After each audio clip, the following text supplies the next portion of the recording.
Well, hey guys, and welcome to another Tribulation Soldier basic training video. And for those of you guys that are just watching this for the very first time, what I've been trying to work through this year is a basic training series, like 16 videos to go along with our Tribulation Soldier ebook series. Because it is big, guys. It's 16 ebooks, 2.5 million words, and all the ebooks interlinked together, and the same circle of friends as the main character, and outlining the end time events and so on, guys. So there's just so much in it, you know. So I thought these videos would be really good as an introduction to the series for anyone who really wants to follow the books.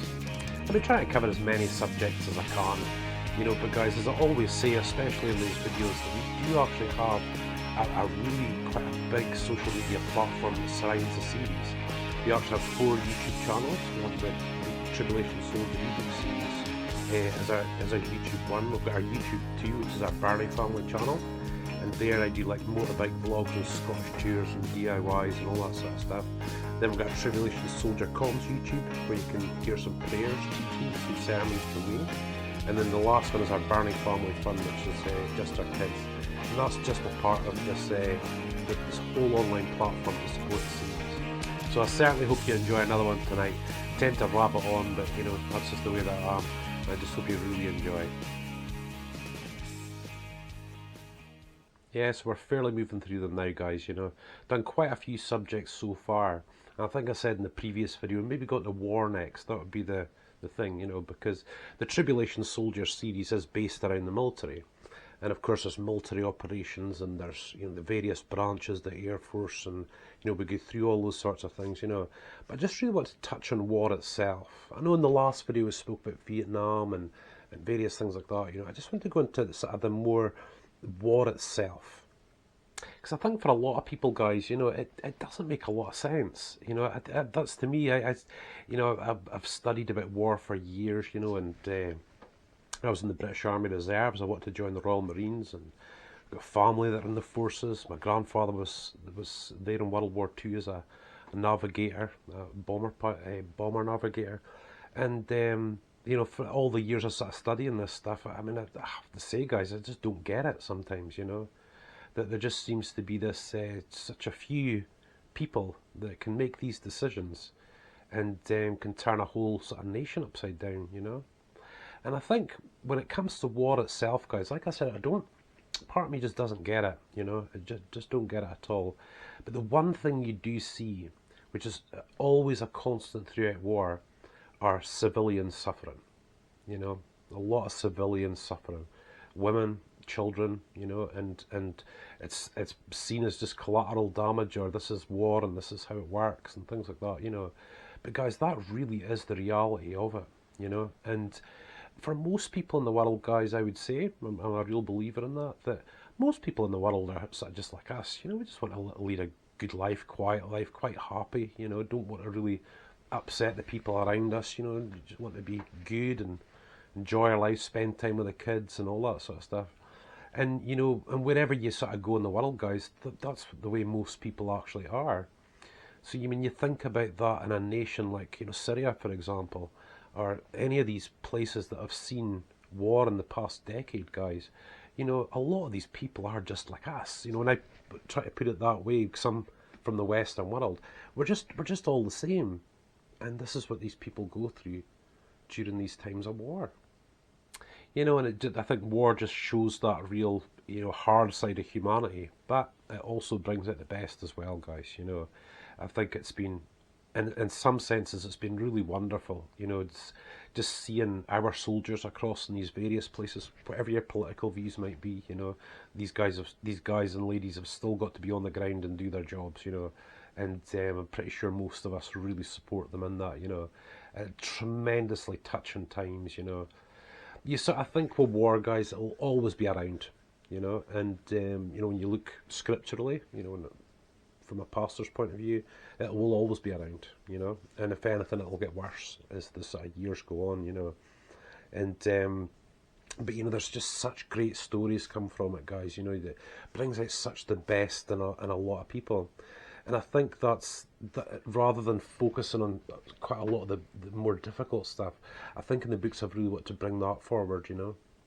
because I think the people that are involved in that war, you know, whether you be military personnel or even civilian, there's great stories with the civilians. These taking care of people and protecting people and all the things that they go through, the support, you know.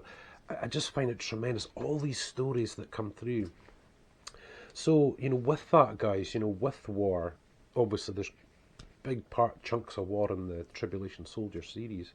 I just want to focus a lot more on that, you know. I just think it's tremendous, you know, just absolutely tremendous how some people, most people will act in those situations. And of course, here in the UK, guys, you know, we've had that for a very, very long time. Obviously, you know, we've had refugees from Iraq and Afghanistan, more recently Syria, and you know, there's been lots for Africa and various things like that. And some of the things these people have been put through, guys, you know, it's just horrific, especially by the human trafficking.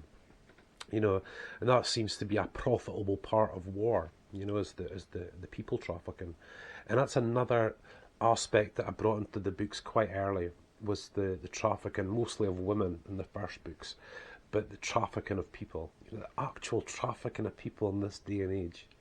And you know, being in the UK, there's slaves in the UK, guys. You know, there's people that have been trafficked from these places, war zones and whatnot, and they're here in this country and they're working as slaves. You know, we know that. We know that from the news and stuff. It just sort of boggles your mind. I mean, it really does. And it just seems, you know, again, you go back to the civilians, guys. It's the civilians that get hurt, you know, and that's the way it's going to be.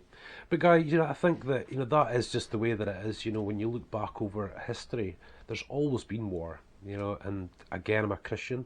I believe there always will be war. It is just the way things are, you know. Seems like the few make the decisions for the many, sort of thing, you know. And I would say most people on the planet wouldn't want war, you know. And soldiers that have went across, or lads and ladies, you know, that have went across there and that, they know what it looks like, you know, and I'm sure they wouldn't wish it upon anyone.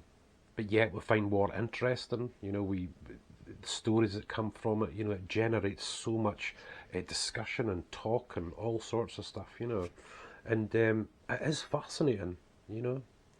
Even though it's a terrible thing and it's something you wouldn't wish on anyone, it is tremendously fascinating, you know. And I mean, I can't help it myself. I mean, I get in awe of these, you know, like the US Fifth Fleet and, you know, the great huge aircraft carriers and stealth fighters and stuff. You know, you can't help it. You know, you're just so used to it, you know.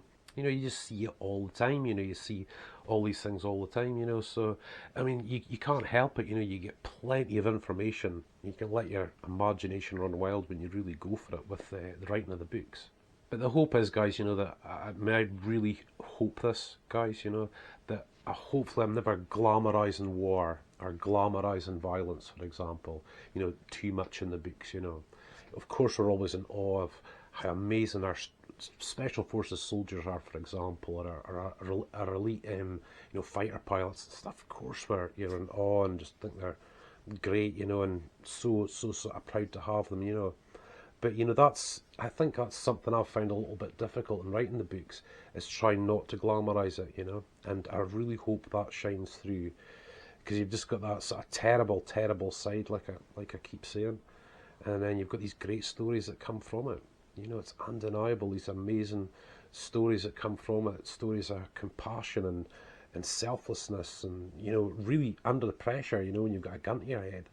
You know, I just find absolutely tremendous, so real, you know. And it's that type of things that I just really hope we keep incorporating into the books, you know, especially when we're working from different nations. You know, we don't just do the UK and United States and Australia, you know, they've got so many more as well, you know. And, you know, I just really hope, you know, when it comes to this kind of war and stuff, I just really hope in the books, I'm sure you'll see it, you know, it's just wanting to honour these guys, you know, honour specific situations, you know, specific stories. You just really try to draw from that so you can kind of go, wow, you know, yeah, that's what that was like, or, you know, this is what that was like, you know. And I just hope that people are really honoured in that, you know. Not just the soldiers, not just the military personnel, but the civilians too, guys. But obviously our series is fictional, so this can be as realistic as possible, you know. But it is fictional and it's futuristic as well. And of course, like I was saying in previous videos, guys, this is where it comes back to my training as a pastor, as a preacher, you know, about the end times, the book of Revelations, and all these sort of things, you know. And when you study that correctly, and you get all the correct conclusions from throughout it, you build up a picture of what this is going to be like in the future. You know, we can see what it's like today, but in the future, during these times of the book of Revelations, what are these wars going to be like? You know? And from what I can see from the scriptures, especially near the end of the tribulation period, you know, if you saw our videos beforehand, they'll be a lot more intense. They'll be a lot more widespread across the world, you know. And, you know, they'll be, dare I say it, more horrible, you know, just more horrible, more dark than what we really see today. And that really comes from that 7-year tribulation period, guys, which is a big part of the later books in the series, you know. Said in previous videos that, you know, I really wanted the characters in our books to actually experience all these 21 judgments that come across, you know, all these great, you know, the 4 horsemen of the apocalypse, and the famines and that, you know, so they could really live their lives through that, so I could really show what that will be like. And again, when you study it and then you put it into writing in the Tribulation Soldier series, you see how intense it's going to be, you know, especially near the end. You know, with real scary stuff, guys, you know, real scary stuff. But, you know, where we have had very few world wars, as it were, you know, that's what we'll be getting back to a bit later on, you know, as history goes on. There'll be far more like world wars, you know, and sort of coming back to that. So I was really wanting to make that shine through in the Tribulation Soldier series, guys, you know. Trying not to glamorize war, but at the same time, you know, just showing the amazing stories of people within those times, you know, what people can really be like, you know, bringing out the absolute best in people in the most dire of circumstances that probably most of us just couldn't even begin to imagine, you know. Being that selfless, being that caring, being that compassionate, you know, making decisions, you know, that no human being should really have to make. Those are the type of stories that I want to sort of have come through in our books. And of course, in our books, the wars are based on later events, you know.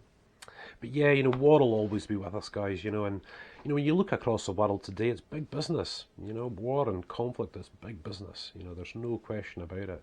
You know, you're talking stealth fighter jets of $130 million each, and, you know, aircraft carriers, $3 billion, you know, there's lots of arms sales across the world, you know, but everybody's always selling to everybody different technologies and aircraft and tanks and all sorts of stuff. It is big business, guys, it is big business. And I personally really doubt that will ever change, you know. I hope that I don't sort of sound like the prophet of doom, but, you know, world peace, you know, it's not really a thing that I would personally ever see happening, you know. I think it'll always be with us, you know, just really just because of human nature, you know.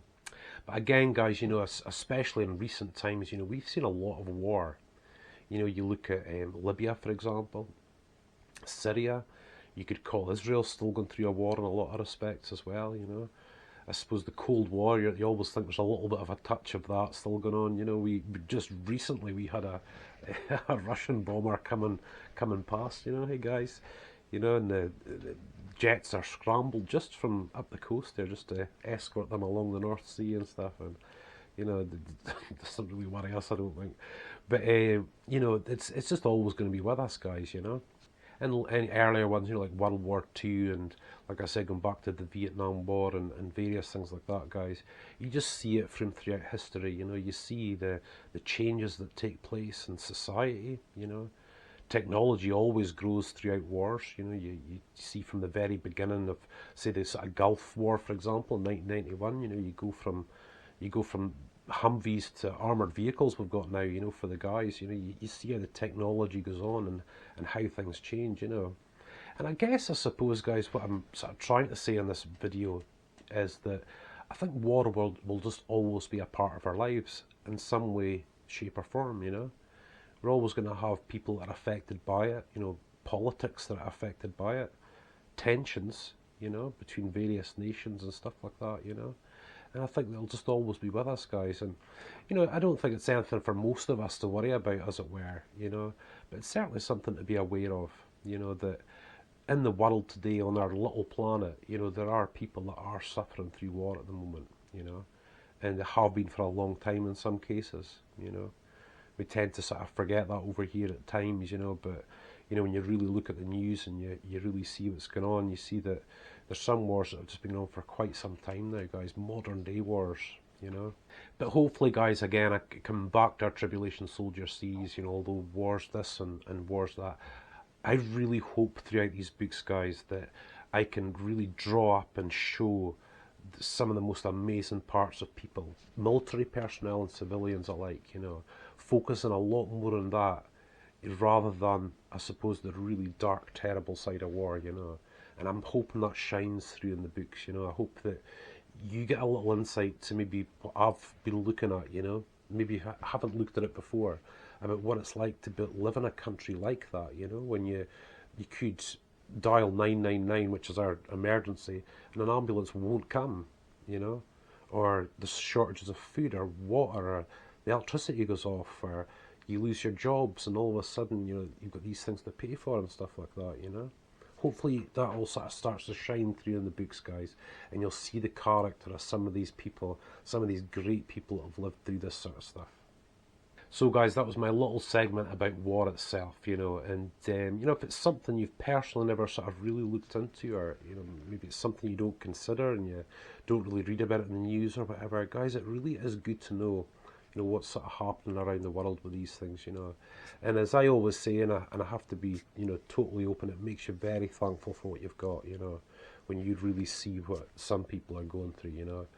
And also just to keep them in your prayers as well, guys. So listen, thank you so much again for watching, guys. We've just got a few more videos to go, and that'll be this basic training series complete. But listen, thank you so much for watching.